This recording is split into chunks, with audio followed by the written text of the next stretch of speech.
Gaji PNS pegawai pemerintah dengan perjanjian kerja, prajurit TNI dan Polri, para hakim, serta para pensiunan, dan ini akan kita terus pemantau. Hidupnya baik, kualitas hidupnya baik, hidup terhormat. Menteri Keuangan memastikan kenaikan gaji, ASN akan dibayarkan mulai tahun ini, meski pencairannya akan dirapel, sembari menunggu terbitnya aturan pelaksanaan kenaikan gaji pagi bagi separuh pegawai negeri sipil atau ASN, TNI dan Polri telah tertuang, dan kenaikan untuk ASN ditetapkan sebesar 8%, sedangkan untuk pensiunan ataupun angka naik di angka 12%. Kementerian Keuangan sendiri telah menyiapkan anggaran sebesar 52 triliun rupiah untuk merealisasikan kenaikan gaji bagi aparatur sipil negara.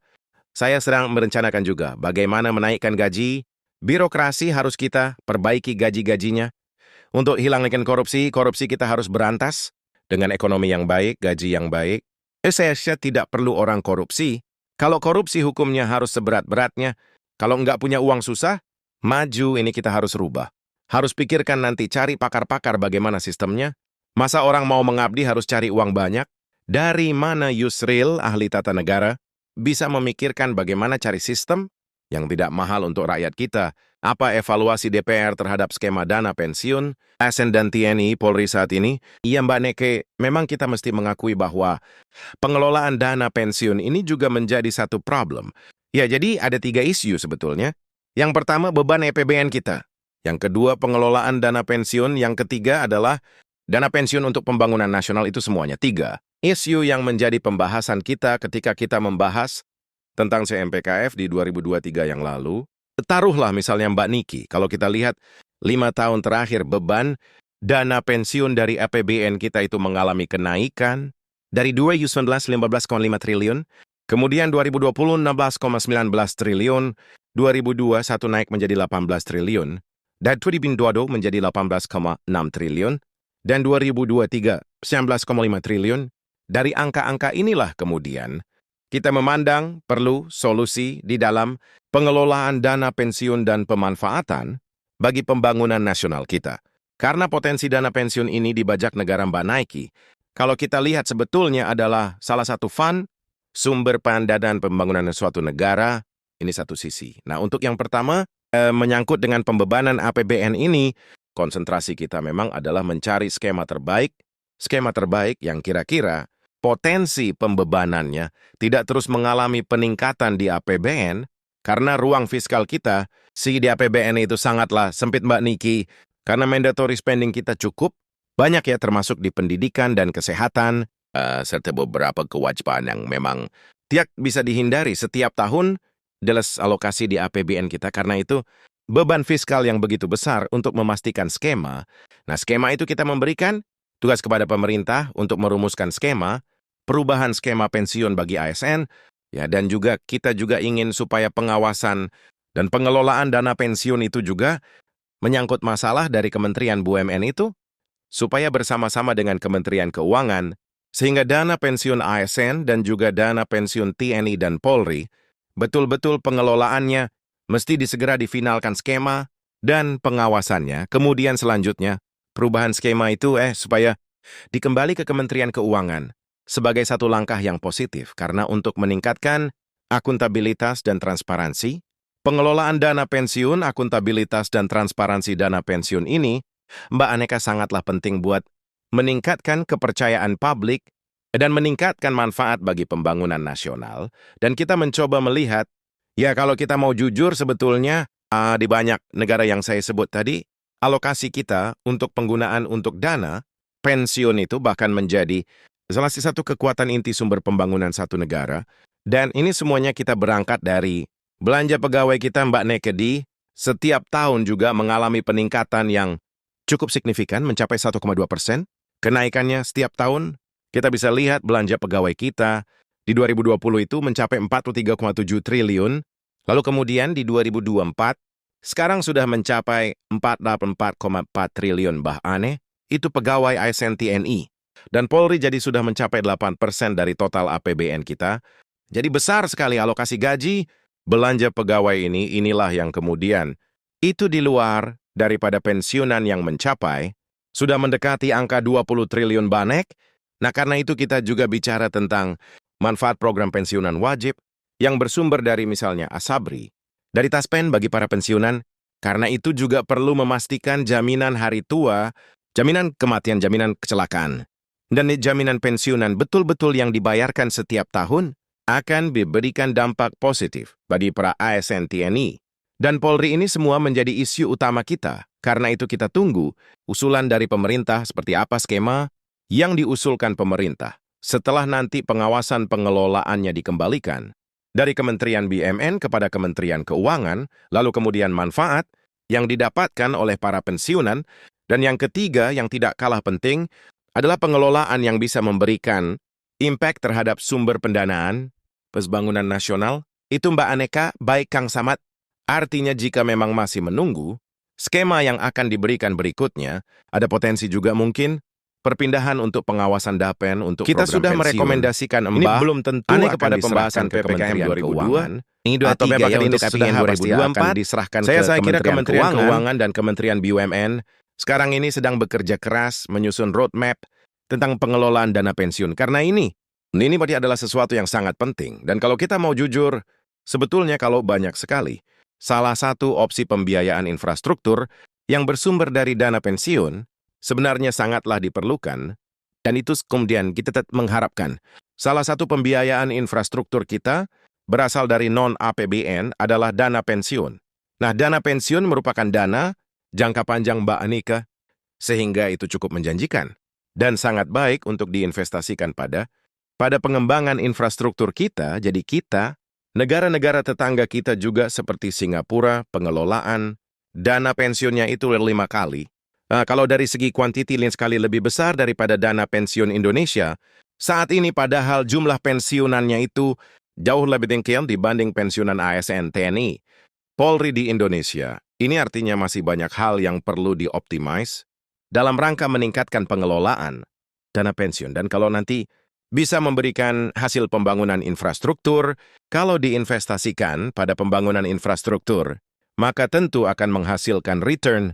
Nah, dari return itu Mbak Naiki nanti bisa meningkatkan optimalisasi manfaat bagi para pensiunan. Nah, ini sekali lagi kita perlu tentu kehati-hatian ya pruden di dalam pengelolaannya dan pilihan-pilihan investasi. Tetapi karena dana pensiun ini adalah dana jangka panjang, maka prospek untuk investasi di pembangunan infrastruktur itu cukup inline, karena skema infrastruktur itu adalah skema yang jangka panjang. Ini salah satu pemikiran yang berkembang saat itu sehingga dia bisa menjadi alternatif pembiayaan infrastruktur selain daripada pembiayaan konsorsium dari perbankan selama ini. Yang pertama adalah tentang keberlanjutan fiskal dan reformasi sistem pensiun, Pak. Artinya di sini saya lihat tadi kan, dengan kenaikan jumlah penerima pensiun tiap tahun, bagaimana pemerintah memastikan sistem pensiun ini tetap berkelanjutan tanpa harus membebani APBN? Karena kita lihat angkanya dari tahun terus naik, sedangkan kondisi fiskal kita keadaannya tidak menentu. Kemudian yang kedua adalah, apakah ada kajian untuk beralih dari sistem PSUGO menjadi sistem fully funded?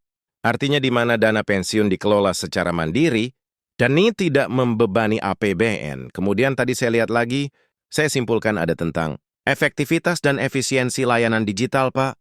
Yang pertama, bagaimana strategi PT Taspen dalam meningkatkan literasi digital bagi pensiunan, mengingat tadi saya lihat ada 42% penerima masih menggunakan layanan manual. Kemudian yang kedua adalah apa langkah mitigasi untuk menghindari potensi kebocoran data pribadi dalam sistem pembayaran digital pensiun.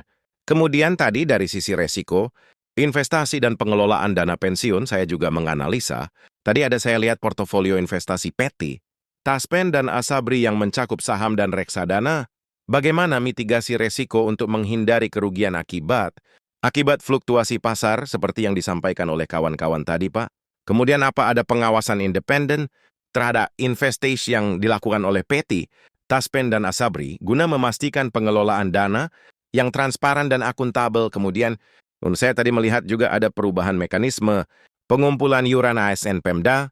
Jadi dengan perubahan skema pengumpulan iuran ASN Pemda tadi melalui kebijakan dana transfer, bagaimana pemerintah ini memastikan tidak ada ketimpangan antar daerah dalam sistem pensiun. Kemudian yang kedua, bagaimana pemerintah menjamin bahwa ASN Pemda tidak mengalami kendala administratif dalam proses pembayaran pensiunnya nanti. Kemudian yang terakhir, Pak, ini adalah efektivitas transformasi pembayaran pensiunan oleh BPJB. Artinya dengan transformasi pembayaran, pensiun yang diselaraskan tadi dengan pembayaran gaji, ASN aktif bagaimana DJPB memastikan bahwa tidak terjadi penundaan atau kesalahan dalam pembayaran. Kemudian yang kedua adalah apa sudah ada simulasi dampak? Pak, bukan perlu disimulasikan. Ini dampak daripada transformasi ini terhadap kinerja keuangan, APBN, dan efisiensi birokrasi di masa mendatang, Pak. Saya sampaikan terima kasih saya peninghargaan saya tapi sebesar-besarnya kepada semua pihak dari semua KL yang telah mendukung kegiatan daripada Satgas PKH ini, terutama juga kepada Satgas PHK itu sendiri yang terdiri dari unsur Kejaksaan Agung, unsur Kepolisian, Negara Republik Indonesia, unsur Tentara Nasional Indonesia, unsur Departemen, Kementerian Kehutanan, Lingkungan Hidup BPKP, dan lembaga-lembaga lain. Saya berterima kasih atas negara, atas nama negara, bangsa dan rakyat Indonesia. Saudara-saudara telah bekerja keras dengan sangat sulit, di medan-medan yang sulit harus verifikasi, mengecek 4 juta hektar. Tidak sedikit luas lahan jumlah korporasi-korporasi yang melanggar upaya-upaya korporasi-korporasi itu untuk menghambat verifikasi, menghambat penyelidikan, menghambat investigasi, upaya-upaya perlawanan yang kita mengerti, dan kita paham rakyat yang dihasut, preman-preman yang dibayar untuk menantang dan melawan petugas ini di tempat yang jauh tidak terlihat, oleh media tidak terlihat, oleh kamera tidak terlihat, oleh influencer-influencer, vlogger-vlogger, dan sebagainya. Tapi saudara bekerja terus, tanpa ragu-ragu, karena kesetiaan saudara-saudara kepada negara, Kesatuan Republik Indonesia, karena cinta saudara kepada bangsa dan tanah air kita. Saya terima kasih. Saudara-saudara sekalian, saya kira ini bisa dikatakan baru ujung dari kerugian. Bangsa dan negara kita baru ujung. Penyimpangan seperti ini sudah berjalan belasan tahun, bahkan puluhan tahun. Ini yang saya sebut dilakukan oleh mereka. Mereka yang menganut filosofi dan paham serakah nomik, berani meleh chicken, berani menghina negara, Kesatuan Republik Indonesia, menganggap sepele pemerintah Republik Indonesia, menganggap pejabat-pejabat di tiap eselon bisa dibeli, bisa disogok, sehingga mereka leluasa berbuat sekehendak mereka. Begitu saya menerima mandat, saya sudah bertekad untuk melawan korupsi, menyelamatkan perampokan, kekayaan negara oleh siapapun, dimanapun, dan baru 3 bulan, saya kira November-Desember belum sampai 3 bulan, kita sudah keluarkan peraturan Presiden nomor 5, kita bentuk Satgas, terdiri dari banyak unsur yang bertanggung jawab, penegak semua sudah melaksanakan tugas yang saya berikan. Jangan ragu-ragu, tidak pandang bulu, jangan mau di lobi sini, di lobi sana, tegakkan peraturan, selamatkan kekayaan negara. Itu tugas saya dan saudara-saudara telah melakukan dengan baik, dengan tertib, dengan sesuai ketentuan, sesuai hukum, dan hasilnya kita bisa lihat hari ini sekian triliun yang saya katakan baru ujungnya. Sesungguhnya kalau kita pelajari, kerugian kita sangat-sangat besar. Kalau tidak salah, kalau kita teliti dengan baik, mungkin dendanya ratusan triliun harus dibayar, ada yang bandel. Mungkin anggap sepele ya kita. Sudah buktikan dan kita akan buktikan bahwa kita tidak main-main. Saudara-saudara sekalian, sebagai contoh, yang 6 triliun aja di sini, ini kalau kita mau renovasi sekolah, 6.000 sekolah bisa kita perbaiki. Kalau kita mau bikin rumah, untuk hunian tetap para pengungsi, 100.000 rumah, 600.000 rumah. Hunian tetap, padahal kebutuhannya, berapa ya untuk bencana? 3 provinsi ini ada yang kuasai, angkanya kurang lebih berapa? Mendekati 200.000. Dengan ini saja 100.000 sudah terbayar, bayangkan berapa? Berapa korporasi, 20 ini berapa?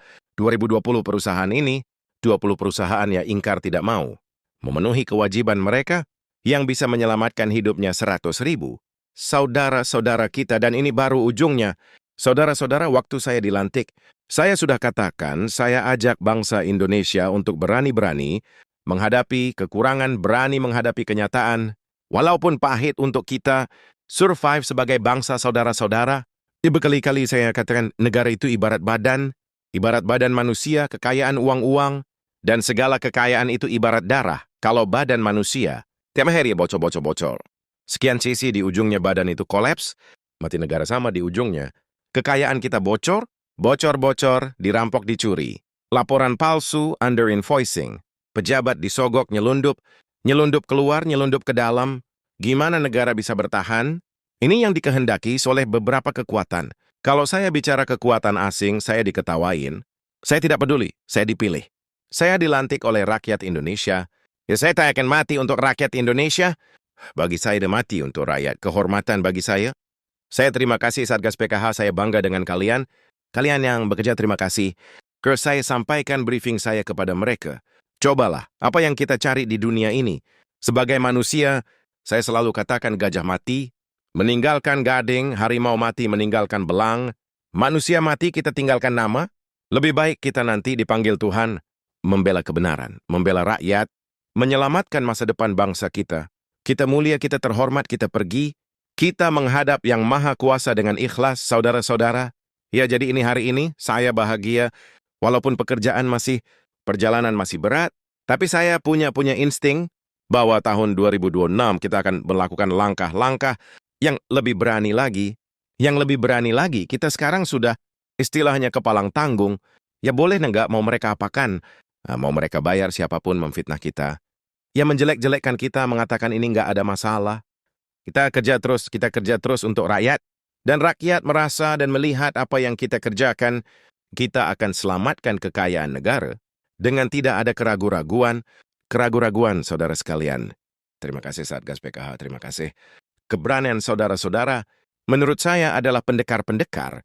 Sejati kalian adalah patriot sejati, kinerja kita, persatuan kita, teamwork kita semua, kejaksaan, polisi, tentara, kementerian yang bekerja karena di tempat masing-masing ada yang baik dan ada juga yang tidak baik. Di setiap jajaran kita, ribuan tahun, puluhan sejarah peradaban manusia mengajarkan pasti ada yang pihak menegakkan kebenaran dan pihak yang berada di jalan yang jahat. Mereka yang zalim, mereka yang batil, mereka yang lurus.